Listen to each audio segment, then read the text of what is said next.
Welcome back to DLS news. आइए दोस्तों बात करते हैं आज कोरोना वायरस को लेकर दिन भर की तमाम बड़ी खबरों को जानते हैं। सबसे पहले कोरोना को लेकर खबर देख पा रहे होंगे दोस्तों कि दिल्ली के पर्यावरण मंत्री गोपाल राय जी को भी कोरोना हो चुका है। वो आम आदमी पार्टी के नेता भी संक्रमित हो चुके हैं। दरअसल मैं आपको बता दूं, देश की राजधानी दिल्ली में कोरोना वायरस बढ़ता जा रहा, आपको भी पता होगा। और अब देखिए, दिल्ली सरकार के पर्यावरण मंत्री गोपाल राय भी महामारी की चपेट में आ चुके हैं। इस बात की जानकारी गोपाल जी ने खुद ट्वीट करके दी है और उनके संपर्क में आए लोगों को ध्यान रखने व कोरोना टेस्ट कराने की सलाह भी दी है। आम आदमी पार्टी के ये नेता भी संक्रमित हो चुके हैं। मैं आपको बता दूं, दिल्ली के उप मुख्यमंत्री मनीष सिसोदिया और स्वास्थ्य मंत्री सत्येंद्र जैन भी कोरोना से संक्रमित रह चुके हैं। इसके अलावा आम आदमी पार्टी के विधायक आतिशी भी कोरोना की चपेट में आ चुके हैं। हालांकि आम आदमी पार्टी के सभी नेता अब ठीक हो चुके हैं। अच्छा चलिए, कोरोना को लेकर आज की 15 बड़ी खबरें जानेंगे। साथ ही अगली खबर है दोस्तों, न्यूजीलैंड दौरे पर पहुंची पाकिस्तान टीम के 6 खिलाड़ी भी कोरोना पॉजिटिव निकले। दरअसल न्यूजीलैंड के अंदर जो क्रिकेट के लिए जो दौरे पर गई थी पाकिस्तान की क्रिकेट टीम, उसके 6 सदस्य कोरोना वायरस टेस्ट में पॉजिटिव पाए गए हैं, जिन्हें क्राइस्ट चर्च में आइसोलेशन में रखा गया। न्यूजीलैंड क्रिकेट बोर्ड यानी कि NZC ने खुद इस बात की जानकारी दी है। जबकि इन 6 परिणामों में से दोस्तों 2 को पुराना माना जा रहा कोरोना, जबकि 4 के नए के रूप में पुष्टि की गई है। तो ये कुछ पाकिस्तान क्रिकेट टीम के खिलाड़ियों में कोरोना अपडेट चल रहा है। साथ ही दोस्तों भारत में कोरोना को लेकर केंद्र सरकार की नई गाइडलाइंस भी जारी हो चुकी है और 31 दिसंबर तक के ये नए नियम जो है वो लागू रहेंगे। देश भर में कोरोना के बढ़ते मामलों को देखते हुए केंद्रीय गृह मंत्रालय ने यानी कि होम मिनिस्ट्री की तरफ से न्यू गाइडलाइंस जारी की गई है, जो कि 31 दिसंबर तक जारी रहेगी। नई गाइडलाइंस में हालांकि लॉकडाउन की बात नहीं की गई है, लेकिन नाइट कर्फ्यू जरूर लगाया जा सकता है राज्य सरकारों की तरफ से, ठीक है ना। इसके अलावा अगर कोई राज्य सरकारें लॉकडाउन लगाना चाहती है तो फिर ऐसे में केंद्र सरकार के परमिशन लेना जरूरी होगा। ये नई गाइडलाइन का नियम है। इसके अलावा दोस्तों नई गाइडलाइन में 31 दिसंबर तक अंतर्राष्ट्रीय उड़ानों पर भी बैन लागू रहेगा। ये कहना है DGCA की तरफ से निर्देश जारी किया गया है कि कोरोना में तेजी के बीच अब इंटरनेशनल फ्लाइट्स के ऊपर जो बैन है ना, वो 31 दिसंबर तक बढ़ा दिया गया। कोरोना संकट को देखते हुए DGCA ने भारत में कॉमर्शियल अंतर्राष्ट्रीय उड़ानों की आवाजाही पर रोक को 31 दिसंबर तक आगे बढ़ा दिया। देश में 31 दिसंबर तक न कोई कॉमर्शियल अंतर्राष्ट्रीय उड़ान भारत से बाहर जाएगी और न ही दूसरे देश से आ सकती है। हालांकि इस दौरान वंदे भारत मिशन के तहत आने वाली खास उड़ानें जारी रहेगी। अच्छा, इससे पहले ये रोक जो है वो 30 नवंबर तक थी, तो इसको बढ़ाकर 30 दिसंबर कर दिया, ठीक है ना, 31 दिसंबर कर दिया। चलिए, बाकी जो दोस्तों न्यू गाइडलाइंस के अंदर जो कुछ नए नियम लागू हुए हैं, उसमें जो बड़े बुजुर्गों और छोटे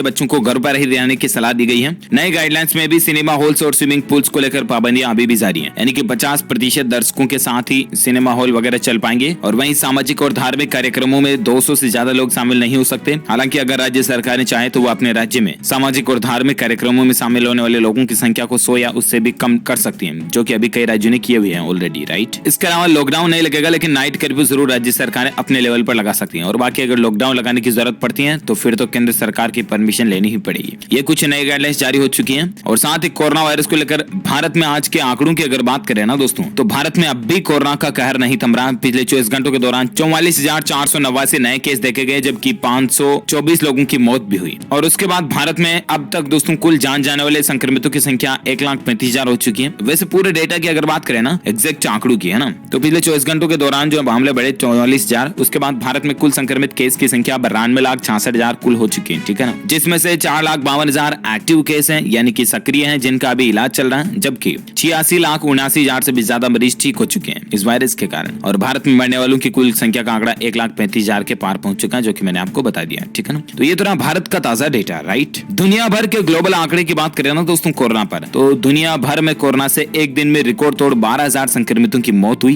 दुनिया भर में, है ना। 24 घंटों के दौरान 6 लाख नए केस आए। ग्लोबली आंकड़ा है ये। दुनिया भर में अब तक 6 करोड़ 7 लाख कोरोना वायरस के कुल संक्रमित मामले सामने आ चुके हैं, जिनमें से अब तक 14,25,000 से भी ज्यादा मरीजों की मौत हो चुकी है वर्ल्ड वाइड। पिछले 24 घंटों के दौरान ही दोस्तों 6 लाख से भी ज्यादा नए मामले सामने आए, जरा देखिए। वहीं रिकॉर्ड तोड़ 12,000 से भी ज्यादा की मौत हुई। दुनिया के सबसे ताकतवर देश अमेरिका में सबसे ज्यादा मौतें हुई हैं, और इसके बाद Mexico, Italy, Britain, Poland, Brazil, Bharat, रूस, ईरान, ये सीरियल जो है मौत में सबसे ज्यादा केसेज में है। और दुनिया में 14 लाख कोरोना मरीजों की कुल मौत होने की खबर है। तो ये भारत का नंबर जो दुनिया में दोस्तों दूसरे नंबर पर चला है, और इसके साथ ही दुनिया भर का जो ये आंकड़ा है, अलग अलग देशों की लिस्ट भी आप यहाँ देख सकते हैं, ये चल रहा है, ठीक है ना। और एक खबर देखिए, उत्तर प्रदेश में शादी समारोह के लिए अनुमति की जरूरत नहीं, पुलिस ने की ज्यादती तो होगी कार्रवाई। दरअसल दोस्तों मुख्यमंत्री योगी आदित्यनाथ ने साफ कर दिया कि शादी समारोह के लिए पुलिस या प्रशासन से अनुमति लेने की कोई आवश्यकता नहीं है। हालांकि उन्होंने ये भी साफ किया कि इस संबंध में कहीं से भी पुलिस दुर्व्यवहार की शिकायत आई तो फिर सख्त कार्यवाही होगी, यहाँ तक कि अधिकारियों की भी जवाबदेही तय होगी।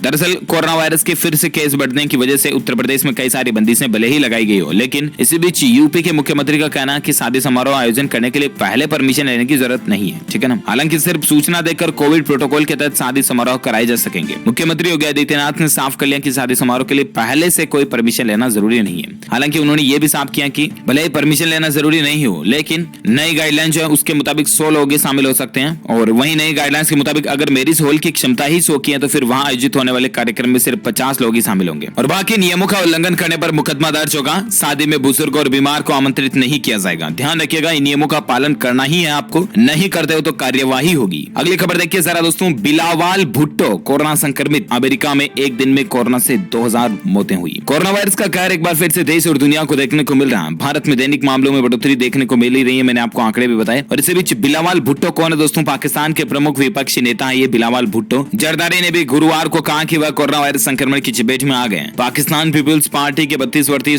प्रमुख और पूर्व प्रधानमंत्री बेनजीर भुट्टो का बेटा जो है बिलावल भुट्टो, वो वायरस से संक्रमित होने के बाद आइसोलेशन में भी है। तो ये कुछ जानकारी आप देख सकते हैं। अगली खबर देखिए दोस्तों, मध्य प्रदेश में सारी कोशिशें बेकार रही। कोरोना के खिलाफ जंग हारे वॉरियर डॉक्टर शुभम उपाध्याय। दरअसल ये तस्वीर जो आप स्क्रीन पर देख पा रहे होंगे दोस्तों, मध्य प्रदेश में एक और कोरोना योद्धा की मौत हो गई है। बुंदेलखंड मेडिकल कॉलेज के डॉक्टर शुभम उपाध्याय ने इलाज के दौरान भोपाल के चिरायु अस्पताल में दम तोड़ दिया। शुभम पिछले 6 महीने से सागर के बुंदेलखंड मेडिकल कॉलेज में भर्ती कोरोना संक्रमित मरीजों का इलाज कर रहे थे। वाकई में दोस्तों इनकी जान न्यौछावर हुई है, इनको याद किया जाएगा युगों युगों तक। और वाकई में इन्होंने जो अच्छा काम भला काम किया ना इस महामारी के दौरान, वाकई में दिल छू जाने वाला है। खुद की जान को दांव पर लगा करके लाखों लोगों के, हजारों लोगों की इन्होंने जान बचाई होगी। वाकई में मतलब सैल्यूट है ऐसे बंदों को, कोरोना वॉरियर्स को। भगवान इनकी आत्मा को शांति दे, हमारी तरफ से भी यही प्रार्थना है, दुआ है ईश्वर से। और देखिए जरा दोस्तों कि कोरोना ने इनके शरीर को किस तरह से प्रभावित किया, इसकी कुछ तस्वीरें भी सोशल मीडिया पर आपको देखने को मिल रही होगी। इनके फेफड़ों की तस्वीरें किस तरह से इस कोरोना वायरस जो है ना आपको इन्फेक्ट करता है। इसलिए तो मैं कह रहा हूँ, जब देखिए दोस्तों कि एक डॉक्टर को भी वायरस जब नहीं बच सका तो आप और हम किस मूल्य की चीज है, समझ रहे हो ना? मतलब हम एक आम आदमी है, एक डॉक्टर तो हमसे कितना ज्यादा इंटेलिजेंट होता है, कितनी ज्यादा उसको बातें पता होती हैं कि क्या क्या ध्यान में रखना, क्या खाना क्या नहीं पीना, किससे इम्यूनिटी ज्यादा मिलती कम मिलती वगैरह वगैरह। एक डॉक्टर तो मतलब बोले तो इंसान को बचाने वाला भगवान के बराबर होता है, राइट? उसको भी अगर कोरोना वायरस अपनी चपेट में ले सकता है ना, तो आप और हम एक आम आदमी है, आम आदमी को ज्यादा ध्यान और ज्यादा सतर्क रहने की जरूरत है। इसलिए तो मैं आपको बार बार कहता हूं कि आप प्लीज कोविड प्रोटोकॉल को फॉलो करते रहें और मास्क जरूर लगाएं और सैनिटाइजर का इस्तेमाल करें, सोशल डिस्टेंसिंग भी बनाए रखें। तो इन बातों को जरूर ध्यान में रखें। साथ ही और एक अपडेट देख सकते हैं दोस्तों की IIT बॉम्बे का दावा है कोरोना लिक्विड लेयर की सतह पर कई दिनों तक जिंदा रहता है। मास्क लगाएं, दूरी बनाएं और हैंड वॉश जरूर करते रहें। मतलब लिक्विड जो कोई सतह होती है ना, उससे चिपक कर कोरोना कई दिनों तक जीवित रह सकता है। ये दावा IIT बॉम्बे ने अपनी रिसर्च में किया है। रिसर्च के मुताबिक दोस्तों ये घातक वायरस ठोस सतहों की बजाय लिक्विड फ्लूइड सरफेस के ऊपर ज्यादा दिनों तक जीवित रह सकता है। तो खास करके जो सीलन वाली जगह होती है वहां पर आपको ज्यादा सावधानियां रखने की जरूरत है। और एक खबर देखिए दोस्तों, ऐसे लोग तेजी से फैलाते हैं कोरोना। नए शोध में हैरान करने वाला खुलासा हुआ। जी हाँ, दुनिया भर में तेजी से फैल रहे कोरोना वायरस के बीच वैज्ञानिकों की एक नई रिसर्च सामने आई है। और कैसे लोग आखिर कोरोना का संक्रमण ज्यादा फैलाते हैं, तो इस पर दोस्तों अमेरिका की सेंट्रल फ्लोरिडा यूनिवर्सिटी के वैज्ञानिकों ने कोरोना के सुपर स्प्रेडर की पहचान करने के लिए एक शोध किया।